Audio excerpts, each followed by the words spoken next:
about this feeling, baby, we're invincible. Hi guys, and welcome back to another episode of Rebuilding Notts County. As always, if you're enjoying the save, drop a like on the video, that would be tremendous. So we've had our youth intake preview. It is what it is, really. We have one good young English left back from Kettering who's caught the eye, and a forward who could be considered a fine prospect. There are a few good wingers in general. Yeah, not real. There's no sort of conclusion on it either. It's just kind of like, these are some things. Has there been an FM update? It seems to have increased to be an absolute bastard rating lately. I've noticed it in my save too. No, there hasn't been an update as far as I know. I think what it was, quite simply with stuff like that, was that I had a couple of episodes, well, in fact 3 I think in a row, where we just seemed to get some proper stuff happening. And as a result, I was already tilted, basically, when I came to record more of them. Even the slightest little thing would set me off because I was like, we just needed something to kind of tilt in the right direction. Frankly, we've had a bloody good season so far. So really, the Celtic result is literally the only blip so far on the season. Liverpool one wasn't great, but it's still a tough game. Turns out the head of UEFA is actually a Nottingham Forest fan. Would explain the tough as nails Champions League draws. Well, good news, everyone. We got drawn against PSV, which is ironic because that's the one team I highlighted in the last episode as a potential safe draw. So yes, we did get PSV. We could have got PSG, but we didn't. So that's really nice. We're going to be, not today though, that's tomorrow's episode. We're going to be playing against PSV Eindhoven, and I think that is a really winnable one. Although they did get 12 points in their group, which is, 5 more than Barca. But nevertheless, that's good. There's also another draw, I think, between Lyon and Saint-Etienne. There's another... Saint-Etienne are playing Benfica. So the winner of that would be an excellent one to potentially draw in the quarterfinals too. Not that we really need an easy draw right now. I think having an easy draw now will at least allow us to get to the quarters. But really, if we're going to be the best, we've got to beat the best, How do you feel about players demanding contracts when they've got years left on the one they're on now? Also, how to deal with players on, say, 100k, now demanding 350k? Seems so unrealistic. It depends on where you got them from. At the end of the day, if you brought that player when you joined the Premier League and now you're doing really well, they're going to want more money. And also agents vary as well. So, for example, a good example of this exact phenomenon, if you like, was we got a big bid. I say big bid. £20 million from Southampton for Sean Lancaster. And I was like, you know what? I've been trying to get rid of him for a while. Now's a good time. His contract's up in 6 months. So he rejected the deal with Southampton because he's an asshole. But I then offered him a new contract, which he then rejected as well. And then I got a news article saying that he's starting to think he deserves a new contract. What? The guy's an idiot and he's got bad advice, but I'm genuinely questioning if he's got more than one brain cell at this point. So it looks like he both wants a contract, but also wants to run out his contract and leave without us getting any money for him. So yeah, sometimes the players do behave a little bit weird. I was curious to see if anyone else had noticed this, but every time a player wins the ball from a defensive corner, normally a corner after an actual highlight, they always run down the wing, doesn't pass it, gets slide tackled by a defender. Every time. Yeah, so that's basically a generic highlight. When the actual highlight you were looking for was the one that's just happened. And the way that the game seems to end a lot of highlights like that is with a player running down the wing, and they will always be tackled. You know it's about to happen because they'll always be running slightly slower than they would normally do, it feels like, and they don't look like they're ever going to get past the player. It just seems to be a way that the game can move on from a highlight. It is a bit strange, but yeah. In addition to these lovely news, iTouch, my man Dagger, and Unger all got into the team of the year. No Guerra, which is surprising actually, because I still think he had a solid year. All get into the team of the year. No players were even mentioned for the Ballon d'Or, which is kind of a surprise actually. I thought iTouch, who was second the previous year, I thought he had a better season last year, but there you go. Not even involved. So anyway, we've got Arsenal today, which is not going to be easy because it's Arsenal. But we are looking really, really good. I've been persisting with the turning off of get stuck in, and I think it's made us better defensively, and we're obviously conceding less fouls, which means less chance of those indirect free kick goals because we're not conceding the free kicks in the first place, and less suspensions also. So let's get into some off-camera games because there's been a buttload. We started off with a nice, comfy 2-0 victory at home against Bristol City. We're starting to feel the wheels of struggle grinding on them a little bit. Although what I would say is Peter, their goalkeeper, made a triple save in the early stages of the game. I think it was iTouch or whoever was playing on the left-hand side. It was Tirso, actually. Had a shot, deflected back across to Unger, who was on the other wing. He had a shot, which was then saved. It then deflected into the path of Guerra and was then saved for a third time. Brilliant goalkeeping, I've got to say. But they then conceded a penalty, which James Unger won in the 36th minute, dispatched by Guerra, which was really nice. Not long after that, he was then put through before half-time and slid one under the goalkeeper to make it 2-0. Pretty comfortable result. Really what we needed. Another clean sheet. We then sent the kids out against Burnley in the quarterfinals of the EFL Cup. I did kind of want to get through, but I also just wanted to rest players because we've got so many matches right now. Thankfully, De Los Santos headed one down and Paulo Asma was able to thrash one home to give us a very, very close, but I say thoroughly deserved 1-0 victory at home against Burnley, which put us into the semi-finals of the EFL Cup, but we got drawn against Derby County. Fair play to the Championship side getting into the semi-finals, but that was really, really encouraging for me, because I thought, you know what, we'll go out in one leg, hopefully finish the tie in one leg, and then we can rest players for the second. We were then able to push right on into a lovely win over Leicester. 3-1 in the end, bit frustrating, but that's life.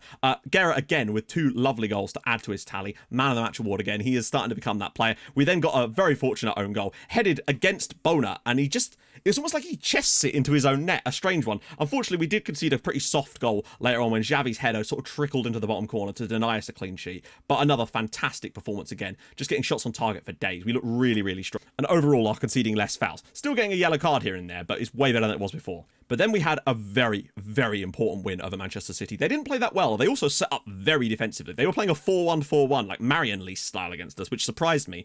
And they kind of got what they deserved out of that, really. They didn't really have a lot of chances themselves. I think they had one opportunity. And it took until the 86th minute, but Jose Guerra scored an absolute screamer to give us the win in a massive game at the top of the league and another clean sheet. City admittedly are trailing off the league now, but nevertheless, still a good result. We then had FA Cup third round, where of course we were playing a Premier League team, because it would be ridiculous if we weren't, and we were able to get a 2-1 victory over Bournemouth. Quite a tight one. Still played a fairly strong side, I would have to say. VKB gave us a lead, Guerra grabbed us another one, and another player of the match performance. Yuki Mochizuki got one on the break for Bournemouth towards the end of the match. They had 2 players completely clean over, and they actually passed it, and were allowed to walk it into an empty net. So good play from Bournemouth there. Got away with it though, and we get through to the next round of the FA Cup as well. We're still really trying to fight on all fronts right now, because the board are a little bit tetchy about the FA Cup. And then lastly, we had the first leg of our EFL Cup semi-final against Derby County. I wanted, right, it's home game. Let's go out and finish this in the first leg so we can just completely rest out the team for the second leg. And we were kind of given an advantage by the fact that Paul Cosgrove got booked twice in 3 minutes and was sent off for Derby. But it still took us until the 64th minute to actually break them down. I started opening up the play because Derby played a very strange system as well, with like a back 3, a DM and wing backs, and then like 2 in midfield and 1 guy up top after the red card. So things got a bit weird. But once we opened up the play and increased the passing directness, it was pretty straightforward from there. Unger gave us the lead. TSO added a brace of goals. Jean Carlos got one, as did Augustin De Los Santos. We just tore them apart. Look at Greg Campbell. 6 key passes, 3 chances created, and 2 assists. What a performance from him. And Acevedo created the other 2. Basically, both of TSO's goals were assisted by Greg Campbell, and both of our left-sided players, right-sided players, Unger and De Los Santos' goals, were assisted by Acevedo. It was just a wing-back's dream because there was nobody to mark. So all in all, very comfortable 5-0 victory. We're through to the cup final. Unless we lose 6-0 to Derby in the second leg, we can rotate everybody out and it's going to be great. But moreover than that, we've got 50 bloody points. 50 points from our first 19 matches. We're currently on for a 100-point season. It would be pretty fair to say that we're looking very good for a title this year. Still only 9 goals conceded so far on the year as well. Remember, our best ever season was 30. So, literally, we could essentially concede a goal a game for the rest of the season and still be better than that, which is very, very nice indeed. I touched with the 8 assists, 11 clean sheets for Marvin Suarez, which is actually somewhat impressive, considering Man United have got 11 clean sheets, but have conceded twice the number of goals we have. Guerra's up there too. It's all looking very, very nice indeed for us at the top of the league. And I think winning the title this year should be the first time that we might actually walk to it. It's just about what we do elsewhere. Bristol City still just about hanging on in there as things go. Weirdly though, West Brom are bottom, but they've got a guy called Juan Manuel, who is the leading key passer in the entire league. So if there was to be another season next year, which could still happen, he could be someone to go after potentially in that role. But getting a win over Arsenal today would be very, very nice indeed, because we're already 13 points clear. We would go 16 points clear and still have a game in hand on them as well. So it's all looking pretty rosy for us right now. I think, oh, okay, they just want to go for the exact same lineup as the last game. That's fine by me, I guess. I think it was a little shiny shuffle around on the bench, but other than that, we seem to be okay. That's pretty much good right now. Some people are just starting to tail off, like iTouch, but I still think he'll be back, no doubt about it. VKB is now considered one of the best players at the club. He's just risen out of the ashes, almost, and to become a god, quite frankly. Like, it's all good talking about my man Dagger here, but this guy has put in some serious performances. Admittedly, the hat-trick against, who was it? Celtic. Certainly helped. Oh, yeah. By the way, we've got our new signing as well. He has actually joined us. We're going to call him Mammy. He's going to play in DM when we need to, basically. Now, we won't use him that often, and he's a fringe player, so that's fine. But it's just good to have a player that's actually designed to play as a DM. As it happens, I just checked, and Arsenal are playing a 4-4-2, so now actually might be the perfect time for this. Looks like my man's going to get his debut. Now, Brain and Marcus Dort have both scored insane amounts of goals. I think Marcus Dort's got 18 and Brain's got like 13. So Arsenal have goals in them, and if we can shut them out, we can shut anyone out. but we are definitely going to have to switch the system around today. So we'll go with that, and we'll bring in Mammy, of course. Now, I know that he's better for other positions, but he's still fine as a DM. I just wanted someone that was more competent in that role. Darren Lever's still coming back to fitness. In fact, he's scheduled to finally be back in training tomorrow. God, what a bad season he's had. Tuan Tirso has done a great job of filling in for him, frankly. I'm pleased, although I do think this is going to be the biggest test we've had because they do score so many goals. But they can be got out defensively. Our wingers are in solid shape right now, which is exactly what we need, and nearly an opening goal within a minute. That would have been a perfect start. Just having that DM really does seem to make a difference because it just blocks them from cutting inside and running straight at us. I mean, it's not to say that we'll win the game, but I do want to see what... Oh, that's one thing I forgot to change, actually, about this system, is we're still on get stuck in with this shape. Need to make sure we change that because that could cost us in a game like today. Fabrizzi. Blocked. Oh, dangerous. Oh, that's poor. Try again with Gira. Ball across and Beckert. Oh my God, of all people, Joran Beckert was not who I'd had down to come in and score ourselves a goal right there from the corner. Yeah, that's very weird. Usually an attacking midfielder makes that kind of run. It's a very strange ball. And he's just got in there amongst all those players. His 5th goal of the year as well for Joran Beckert. A very unlikely scorer. But still, 20 minutes gone. Got the lead, looking pretty dominant on the night. And oh, that nearly went straight through the VKB, and he probably could have done better there. Dubois, lovely ball for Mammy. Well, there's your half time. That's all that really separates us. We've been doing all right. We're not committing a lot of fouls. We're not keeping that much of the ball, to be fair. One thing I would say, though, is eye touch has been very, very poor, and I'm tempted to give Tirso a run in the second half, playing as a winger. We'll get Tirso on as a winger, on attack, see what he can do. Maybe that left foot of just getting to the byline a little bit more might well help. It did wonders in the second half against Derby County. Him coming onto the pitch was really what changed that match. We just opened them up with so much width when he got on the pitch. With all that said, I would happily settle for a 1-0 win if we got it. Because, again, it would be another sort of scraped result. That's it, just stand off. Oh, okay. Got the shot in. That's fine. Oh, he's got to be careful. We've got to get the ball to a more aggressive attacking player. There we go, Dubois. Look at the space for Acevedo. Got men surging into the box. He's got to find a good cross here. Surely whips it across. Beckert again. He's been the most dangerous player on the pitch for us tonight. He's had 3 chances. He's done a phenomenal job. Oh, well played. Have Arsenal changed their shape? It feels like they have. Or they've just pressed up massively high. Here's Magic De Los Santos. Goes straight past his man. He's going to get the shot in the end, I would imagine. Great tackle. So good cross, and there we go. Daggers in there at the back post. Notts County 2. Wow. How much turn of speed did he have right at the end there? It's Notts 2, Arsenal 0. Lovely ball in from Agustin De Los Santos. What a ball in, and they've just allowed him. What a strike on the volley there, but the amount of speed he gets up towards the end to get to that corner flag. And here's the thing. I don't think we've become particularly fantastic going forward as a result of playing this style of play, but it does make us very, very strong at the back. Oh, Beckert's in again! Oh, I mean, we've still been the better side, I'd say, chance-wise, but we just look so much more stable with that DM, particularly one who is very competent in the role. Fernandez, lovely ball again.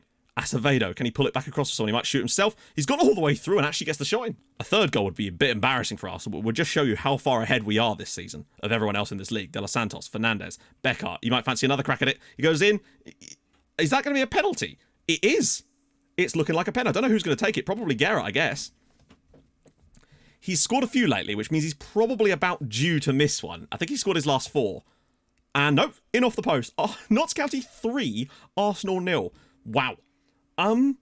We look like an absolute shoo-in for a comfortable Premier League title win this year. I think we've just made a couple of little tactical tweaks that have made us unstoppable at times, even against very good sides like Arsenal. I mean, they are not a bad side. And we can't forget that they're the top scorers in the entire division, and we've shut them out so far today and really not heard a peep out of them. No actual chances, albeit one of ours was a penalty, and this is looking like it's just going to go through to the end now. I'd say a very solid performance from Mammy on his debut for us has really held down the fort. And I think we actually have a plan B against teams. And if we do come up against Real playing a 4-4-2, I think we'd have the quality to beat them this time. 3-0 over Arsenal. Very, very good indeed. Top of the league, still only conceded 9 goals this year. And we moved much closer towards the Arsenal and Liverpool type of goal tallies. But to move, 16 points clear of Arsenal after 21 matches for them and 20 for us is ridiculous. Super, super pleased though. So since we had a bit of time, I thought we'd just quickly show you the other Premier League managers. I did do this segment before, but I had to cut it out for time. So here we go. Jurgen Klopp is at Liverpool. Allegri is at Manchester United. Leonardo Jardim is at Manchester City. Tabano still at Newcastle. Obviously, I'm at Notts County. Slaven Bilic is at Southampton. Domenech is still at Spurs. Watford have got Marcelino. De Zerbi is the guy that's brought West Bromwich Albion up to the Premier League there. Adrian Mutu is still managing Wolves, which is kind of cool. Done all right, actually. Suani, who is the guy that was at Liverpool last year, is now at Arsenal. Stella Solbakken is at Bournemouth. Inzaghi's still at Brighton. Gaetano is the guy that's brought Bristol City to the Premier League. Kumbuare is still at Burnley and doing a reasonable job, to be honest. Chelsea have got Guardiola, because he's just done everybody now. Villas Boas is at Palace, and he's done okay, but not really that well, to be honest. Everton have still got Cristiano Ronaldo, of course. How would they get rid of him? And Leeds, of course, have still got Scott Parker because he's done wonders there as well. Leicester have got Paul Tisdale, which still surprises me to this day. And then we're back to Jurgen. So we're on a pretty good run. We've not lost since that Liverpool game, which was in October, as is the way. I do feel like we're going to have a bit of a struggle now because we've got Liverpool at home, City away, although I think City we can take. But you know what we're coming back for? We're going to do a massive chunk off camera because we've got to get back for that PSV Eindhoven game. There's a lot of stuff in this. There was about 8 games off camera in between. But we really are just trying to plow through and get this season on the cards because obviously it's going to slow down a bit if we do start trying to get through the Champions League and whatnot. So hopefully we can carry on the form that we're in, barely conceding goals and scoring plenty. That's the plan. So if you enjoyed this episode, and I really hope you guys have, drop a like on the video. That'd be tremendous. If you're new to the channel, subscribe. That'd be awesome as well. Go follow on Twitch. I stream on Tuesdays and Thursdays. It's 11:30 in the morning, British time that is. And I'll see you guys very soon. Thank you so much for watching. Hold your gun, Capybara. See you guys soon. Bye-bye.